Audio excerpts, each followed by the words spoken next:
Hello every one.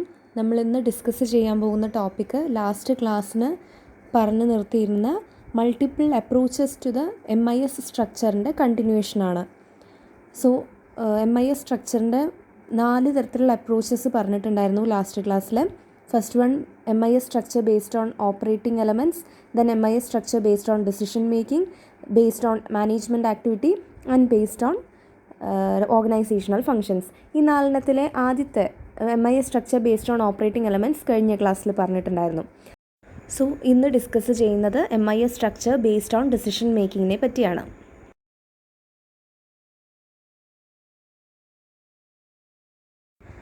MIS structure based on decision making ഒരു ഓർഗനൈസേഷനിൽ മാനേജേഴ്സിൻ്റെ ഒരു മേജർ റെസ്പോൺസിബിലിറ്റി എന്ന് പറയുന്നത് ഈ ഇൻഫോർമേഷനെ പ്രോസസ്സ് ചെയ്യുക, അതുപോലെ തന്നെ അതിൽ നിന്ന് ഡിസിഷൻസ് ഉണ്ടാക്കിയെടുക്കുക എന്നുള്ളതാണ്.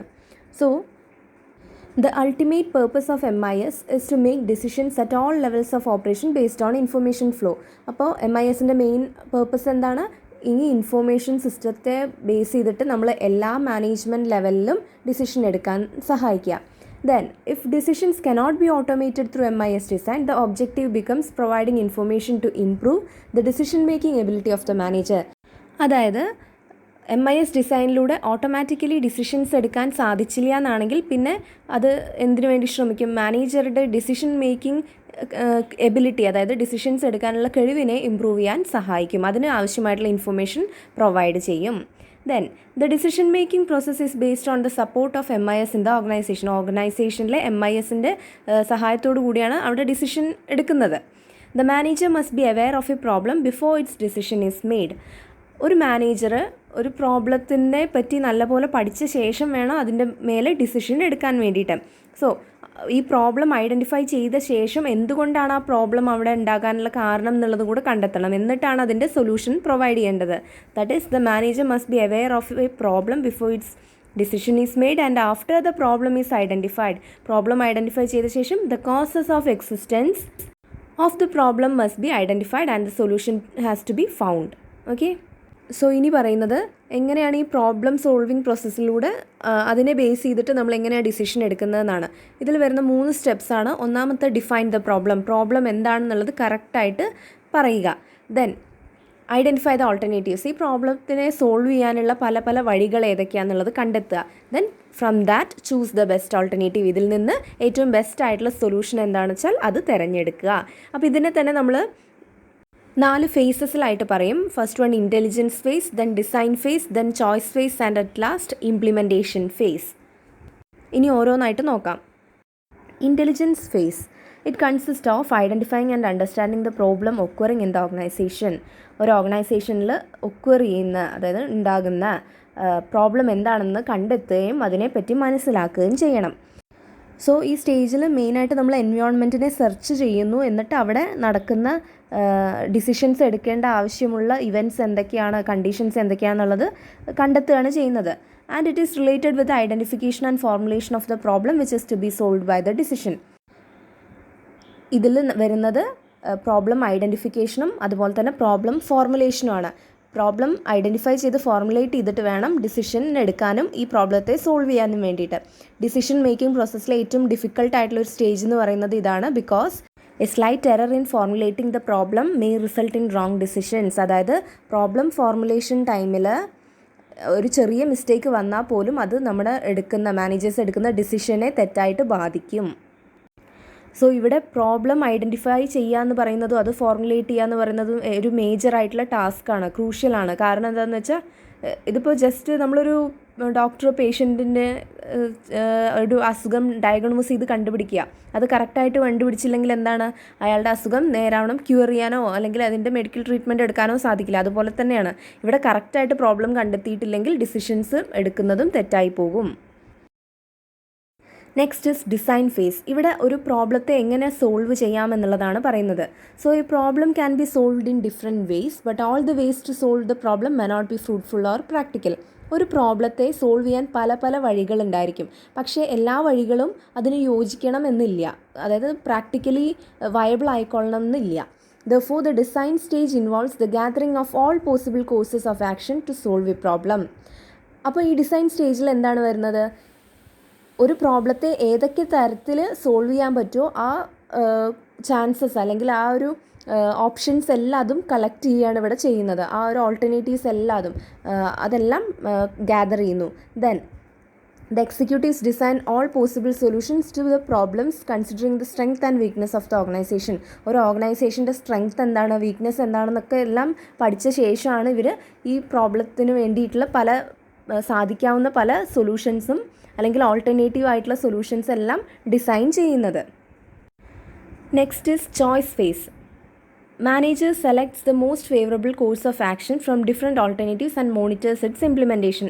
നമ്മൾ തൊട്ട് മുന്നത്തെ ഡിസൈൻ സ്റ്റേജിൽ പറഞ്ഞു പല വഴികൾ നമ്മൾ കണ്ടെത്തുന്നുണ്ട് എന്ന്. അതായത് എക്സിക്യൂട്ടീവ്സ് എന്ത് ചെയ്യും, ഓർഗനൈസേഷൻ്റെ സ്ട്രെങ്ത്തും വീക്ക്നെസ്സൊക്കെ നോക്കി കുറേ അധികം ഓൾട്ടർനേറ്റീവ് ഓപ്ഷൻസ് കണ്ടെത്തും. ഇനി ഇതിൽ നിന്ന് ബെസ്റ്റ് ആയിട്ടുള്ളത് ഏതാണ് എന്നുള്ളത് തിരഞ്ഞെടുക്കണം. അത് ചെയ്യുന്നത് മാനേജേഴ്സാണ്. So the best alternative is selected by considering the merits and demerits of each case. ഈ കണ്ടെത്തി വെച്ചിട്ടുള്ള എല്ലാ ഓൾട്ടർനേറ്റീവ്സിൻ്റെയും മെറിറ്റ്സ് എന്തൊക്കെയാണ്, ഡിമെറിറ്റ്സ് എന്തൊക്കെയാണ്, അതായത് അതിൻ്റെ ഗുണങ്ങൾ എന്തൊക്കെ ദോഷങ്ങൾ എന്തൊക്കെയെന്ന് പഠിച്ച ശേഷമാണ് ബെസ്റ്റ് ഓൾട്ടർനേറ്റീവ് ഇതിൽ നിന്ന് തിരഞ്ഞെടുക്കുന്നത്. As A result of evaluation, managers can reduce the total number of alternatives before him, which finally help him to select the most suitable alternative. അതായത് ഓരോ ഓൾട്ടർനേറ്റീവിൻ്റെയും ഗുണം എന്താണ് ദോഷം എന്താണെന്നുള്ളത് നോക്കുമ്പോൾ സെലക്ഷൻ പ്രോസസ്സാണ് അവിടെ നടക്കുന്നത്. അപ്പോൾ പലതും നമുക്ക് ആ ഒരു ഇവാലുവേഷൻ ടൈമിൽ തന്നെ ഏതൊക്കെയാണ് പോസിബിൾ അല്ലാത്ത ഓപ്ഷൻസ് അതൊക്കെ നമുക്ക് അവിടെ തന്നെ ഒഴിവാക്കാൻ പറ്റും, എലിമിനേറ്റ് ചെയ്ത് കളയാൻ പറ്റും. അങ്ങനെ ലാസ്റ്റ് കമ്പനിക്ക് അല്ലെങ്കിൽ ഓർഗനൈസേഷന് പോസിബിൾ ആയിട്ടുള്ള സൊല്യൂഷൻസ് 1-2 എണ്ണം മാത്രമേ കമ്പനിയുടെ കയ്യിലുണ്ടാവുള്ളൂ. ബാക്കി എല്ലാതും നമ്മൾ ഈ വാലുവേഷൻ പ്രോസസ്സിൽ എലിമിനേറ്റ് ചെയ്ത് കളഞ്ഞിട്ടുണ്ടായിരിക്കും. സോ അങ്ങനെ നമ്മൾ ഏറ്റവും ബെസ്റ്റ് ആയിട്ടുള്ള സ്യൂട്ടബിൾ ആയിട്ടുള്ള ഓൾട്ടർനേറ്റീവിൽ എത്തിച്ചേരുന്നു. ദെൻ ലാസ്റ്റ് സ്റ്റേജിലേക്ക് എത്തി, ഇംപ്ലിമെൻറ്റേഷൻ സ്റ്റേജ്. അപ്പോൾ ഇംപ്ലിമെൻറ്റേഷൻ സ്റ്റേജിൽ എന്താ ചെയ്യുന്നത്, decision is put into effect. നമ്മൾ ഇതുവരെ തിരഞ്ഞെടുത്ത ഡിസിഷൻ അല്ലെങ്കിൽ പ്രോബ്ലം ഐഡൻറ്റിഫൈ ചെയ്തു ഫസ്റ്റത്തേൽ, ദെൻ കുറേ ഓൾട്ടർനേറ്റീവ് ചോയ്സസ് അല്ലെങ്കിൽ ഓൾട്ടർനേറ്റീവ് കോഴ്സ് ഓഫ് ആക്ഷൻസ് കണ്ടെത്തി, അതിൽ നിന്ന് ബെസ്റ്റ് സ്യൂട്ടബിൾ സെലക്ട് ചെയ്തു. ഇനി ആ തീരുമാനിച്ച ഡിസിഷൻ അല്ലെങ്കിൽ ആ പ്രോബ്ലം സോൾവിങ് മെത്തേഡ് നമ്മൾ റിയാലിറ്റിയിലേക്ക് കൊണ്ടുവരികയാണ്. So after choosing an appropriate alternative, the decision must be converted into reality, and the decision arrived should be communicated to all concerned people in the organization so that its implementation can be done with their support and cooperation. അപ്പോൾ നമ്മൾ കുറേ ഓൾട്ടർനേറ്റീവ്സിൽ നിന്ന് best ആയിട്ടുള്ളത് ഒരെണ്ണം തിരഞ്ഞെടുത്താൽ ആ ഒരു തീരുമാനം നടപ്പിലാക്കാൻ തീരുമാനിച്ചു കഴിഞ്ഞാൽ അത് ആ ഓർഗനൈസേഷനിലുള്ള എല്ലാ വ്യക്തികളെയും എല്ലാ മാനേജ്മെൻറ്റ് ലെവലിലുള്ള ആൾക്കാരെയും അറിയിച്ചിട്ടുണ്ടായിരിക്കണം. എങ്കിലാണ് അവരുടെ സപ്പോർട്ടും സഹകരണത്തോടും കൂടിയിട്ട് അത് കറക്റ്റായിട്ട് ഇംപ്ലിമെൻറ്റ് ചെയ്ത് കൊണ്ടുവരാൻ സാധിക്കുള്ളൂ. And the feedback received after the implementation gives the decision maker valuable idea about the correctness of the decision. നമ്മളിങ്ങനെ ഒരു സൊല്യൂഷൻ കണ്ടെത്തി അത് അപ്ലൈ ചെയ്താൽ മാത്രം പോരാ, അത് ഇംപ്ലിമെൻറ്റ് ചെയ്ത ശേഷം അല്ലെങ്കിൽ ആ ഡിസിഷൻ എടുത്ത ശേഷം അതിൻ്റെ ഫീഡ്ബാക്ക് കൂടെ കളക്ട് ചെയ്യണം കുറച്ച് കഴിഞ്ഞിട്ട്. അതായത് ഫോളോ അപ്പ് നടത്തണം എന്നർത്ഥം. ഫീഡ്ബാക്ക് കളക്ട് ചെയ്ത് കിട്ടിയാൽ മാത്രമാണ് നമുക്ക് കറക്റ്റായിട്ടാണോ നമ്മൾ ഡിസിഷൻ എടുത്തിട്ടുള്ളത് എന്നുള്ളത് മനസ്സിലാക്കാൻ സാധിക്കുള്ളൂ. അല്ലെങ്കിൽ എത്രത്തോളം നമ്മൾ ഉദ്ദേശിച്ച കാര്യം നടന്നു കിട്ടി, എത്രത്തോളം കറക്റ്റ്നെസ് ഉണ്ട് ആ ഒരു ഡിസിഷൻ, എത്രത്തോളം ശരിയായിരുന്നു എന്നുള്ളതൊക്കെ അറിയണമെങ്കിൽ അത് ഫീഡ്ബാക്ക് എടുത്താൽ മാത്രമേ സാധിക്കുള്ളൂ. സോ ഈ 4 stages, intelligence, design, choice and implementation phase, ഈ 4 ഫേസസ് അല്ലെങ്കിൽ സ്റ്റേജസ് ആണ് ഡിസിഷൻ മേക്കിങ്ങിൽ വരുന്നത്. നെക്സ്റ്റ് പറയുന്നത് programmed and non programmed decisions. So എന്താണ് പ്രോഗ്രാം ഡിസിഷൻ, എന്താണ് നോൺ പ്രോഗ്രാം ഡിസിഷൻ എന്ന് നോക്കാം. A program is a plan for the automatic solution of a problem. Program എന്ന് ഉദ്ദേശിക്കുന്നത് ഒരു പ്രോബ്ലത്തിൻ്റെ ഓട്ടോമാറ്റിക് ആയിട്ടുള്ളൊരു സൊല്യൂഷൻ ഉണ്ട് എന്ന് വിചാരിക്കുക. അതായത് ഈ പ്രോബ്ലം വന്നാൽ MIS തരികയാണ് അല്ലെങ്കിൽ MIS ഇൻഫോം ചെയ്യുകയാണ് ഇന്നതാണ് അതിൻ്റെ സൊല്യൂഷൻ എന്നുള്ളത് നമുക്ക് ഓട്ടോമാറ്റിക്കലി ജനറേറ്റ് ആവുകയാണെന്നുണ്ടെങ്കിൽ അതിനെ പ്രോഗ്രാം എന്ന് പറയുന്നു. Then they are simply a set of instructions to accomplish a given task. അതായത് പ്ലാനാണത്, അതല്ലെങ്കിൽ ഒരു സെറ്റ് ഇൻസ്ട്രക്ഷൻസ് നമ്മൾക്ക് ചെയ്യാനുള്ള ഡയറക്ഷൻസ് ആണ്. ഇന്നൊരു പ്രോബ്ലം വന്നു കഴിഞ്ഞാൽ ഈ പറയുന്ന ഇൻസ്ട്രക്ഷൻസ് ഫോളോ ചെയ്താൽ മതി, അപ്പോൾ നമുക്ക് ആ ടാസ്ക് കംപ്ലീറ്റ് ചെയ്യാൻ സാധിക്കും, അല്ലെങ്കിൽ ആ ഒരു പ്രോബ്ലം സോൾവ് ചെയ്യാൻ പറ്റും. അങ്ങനെ ഓൾറെഡി പ്രീ പ്ലാൻഡ് ആയിട്ടുള്ളൊരിതാണ് നമ്മൾ പ്രോഗ്രാം എന്നുകൊണ്ട് ഉദ്ദേശിക്കുന്നത്. പക്ഷേ some problems have automatic solution and hence we have few programmed decisions. ചില പ്രോബ്ലംസിനാണ് ഈ ഓട്ടോമാറ്റിക് സൊല്യൂഷൻ കൊണ്ടുവരാൻ പറ്റുള്ളൂ. ഓക്കെ, അപ്പോൾ കുറച്ച് അത്തരത്തിലുള്ള പ്രോബ്ലംസ് മാത്രമാണ് പ്രോഗ്രാംഡ് ഡിസിഷൻസ് എന്ന് പറയുന്നത്. And the concept of programmed decisions is important because the ultimate goal of MIS is to provide purely program decision. അതായത് ഈ പ്രോഗ്രാം ഡിസിഷൻ്റെ കോൺസെപ്റ്റ് എന്തുകൊണ്ടാണ് ഇത്രയും പ്രാധാന്യം അർഹിക്കുന്നതെന്ന് വെച്ചാൽ നമ്മുടെ ഇൻഫർമേഷൻ സിസ്റ്റത്തിൻ്റെ മെയിൻ ഉദ്ദേശം തന്നെ എന്താണ്? പ്രോഗ്രാം ഡിസിഷൻസ് പ്രൊവൈഡ് ചെയ്യുക എന്നുള്ളതാണ്. അതായത് ഒരു പ്രശ്നം വരുമ്പോൾ അതിന് എങ്ങനെ സോൾവ് ചെയ്യണം എന്നുള്ളത് കറക്റ്റായിട്ട് പറഞ്ഞു കൊടുക്കുക എന്നുള്ളതാണ് അതിൻ്റെ മെയിൻ ഉദ്ദേശം. ദാറ്റ് ഈസ് നമ്മൾ ഓൾറെഡി പഠിച്ചതാണ്. MISൻ്റെ ഒബ്ജക്റ്റീവ് എന്താണ്? മാനേജേഴ്സിന് ഡിസിഷൻ എടുക്കാൻ സഹായിക്കുന്ന ഇൻഫോർമേഷൻ പ്രൊവൈഡ് ചെയ്യുക. ഓക്കെ, ഇത് ഡീറ്റെയിൽഡ് ആയിട്ട് നമുക്ക് നോക്കാം. അതായത് പ്രോഗ്രാംഡ് ഓർ സ്ട്രക്ചേർഡ് ഡിസിഷൻസ് ഇതെന്താണെന്ന് ഇപ്പോൾ പറഞ്ഞത്? ഇതിൽ ഓട്ടോമാറ്റിക്കലി ജനറേറ്റ് ആവും സൊല്യൂഷൻ. അതായത് ഡിസിഷൻ റൂൾസ് അല്ലെങ്കിൽ ഇൻസ്ട്രക്ഷൻസ്, ഒരു സെറ്റ് ഓഫ് ഇൻസ്ട്രക്ഷൻസ് നമ്മൾ അങ്ങനെ അപ്ലൈ ചെയ്താൽ മതി. അതിനെയാണ് നമ്മൾ പ്രോഗ്രാംഡ് അല്ലെങ്കിൽ സ്ട്രക്ചേർഡ് ഡിസിഷൻസിനോട് ഉദ്ദേശിക്കുന്നത്. So predetermined decision rule or algorithms are worked out so that every time that situation occurs new analysis is not required. അതായത് ഓൾറെഡി ഡിറ്റർമിൻ ചെയ്ത് വെച്ചിരിക്കുന്ന ആൽഗറിതംസ് അല്ലെങ്കിൽ ഡിസിഷൻ റൂൾസ് നമ്മൾ അപ്ലൈ ചെയ്യുകയാണ് ചെയ്യുന്നത്. ആ സിറ്റുവേഷൻ റിപ്പീറ്റേറ്റീവ് ആയിട്ടുള്ള സിറ്റുവേഷൻ ആയിരിക്കും. അപ്പോൾ അത് വരുമ്പോൾ ഇതെടുത്തിട്ട് അപ്ലൈ ചെയ്യുന്നു. അപ്പോൾ അവിടെ പുതിയതായിട്ടൊന്നും അനാലിസിസ് ഒന്നും നടത്തേണ്ട ഒരു ആവശ്യവും വരുന്നില്ല. And these decisions are well defined ആണ്, റിപ്പീറ്റേറ്റീവ് ആണ്, റുട്ടീൻ നേച്ചറിലുള്ളതാണ്. ആൻഡ് ഇത് ഡെലഗേറ്റ് ചെയ്ത് കൊടുക്കാൻ പറ്റും ലോവർ ലെവൽ എംപ്ലോയീസിന്. അതായത് ടോപ്പ് ലെവലിൽ തന്നെ ആൾക്കാർ ഡിസിഷൻ എടുക്കണം നിർബന്ധമില്ല. പിന്നെ ചിലവ് വളരെ കുറവാണ്. കമ്പ്യൂട്ടറിൻ്റെ ഹെൽപ്പോട് കൂടിയിട്ടും ഈ ഡിസിഷൻസ് എടുക്കാവുന്നതാണ്. നെക്സ്റ്റ് പറയുന്നത് നോൺ പ്രോഗ്രാമബിൾ അല്ലെങ്കിൽ അൺസ്ട്രക്ചേർഡ് ഡിസിഷനാണ്. ഇത് പ്രോഗ്രാംഡ് ഡിസിഷന് നേരെ ഓപ്പോസിറ്റ് ആയിട്ടുള്ളതാണ്. സ്ട്രക്ചേർഡ് അല്ല, അല്ലെങ്കിൽ എന്താ പറയുക, നേരത്തെ കൂട്ടി ഡിറ്റർമിൻ ചെയ്ത് വെച്ചതല്ല. ഇത് ഒക്കേഷണലാണ്, യുണീക്കാണ്. മീൻസ് റിപ്പീറ്റേറ്റീവ് അല്ലെങ്കിൽ റുട്ടീൻ നേച്ചറിലുള്ളതല്ല, എപ്പോഴെങ്കിലും വരുന്ന സിറ്റുവേഷൻസ് ആണ്.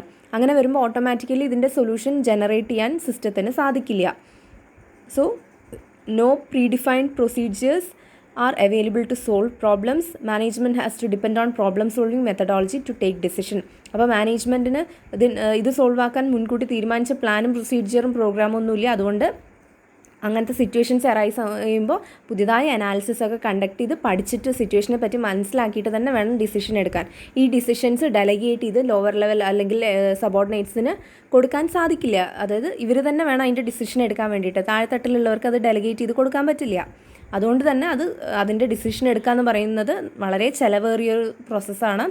And the development of system for unstructured problems is A great challenge and undoubtedly more risky than the development of structured decision. അതായത് ഈ അൺസ്ട്രക്ചേർഡ് ആയിട്ടുള്ള നമ്മൾ ഒക്കേഷണലായിട്ട് വരുന്ന പ്രോബ്ലംസ് എന്ന് പറയുന്നത്, അതിനുവേണ്ടി ഒരു സിസ്റ്റം ഡെവലപ്പ് ചെയ്യുക പറയുന്നത് വളരെയധികം ചലഞ്ചിങ് ആയിട്ടുള്ളൊരു ടാസ്ക്കാണ്.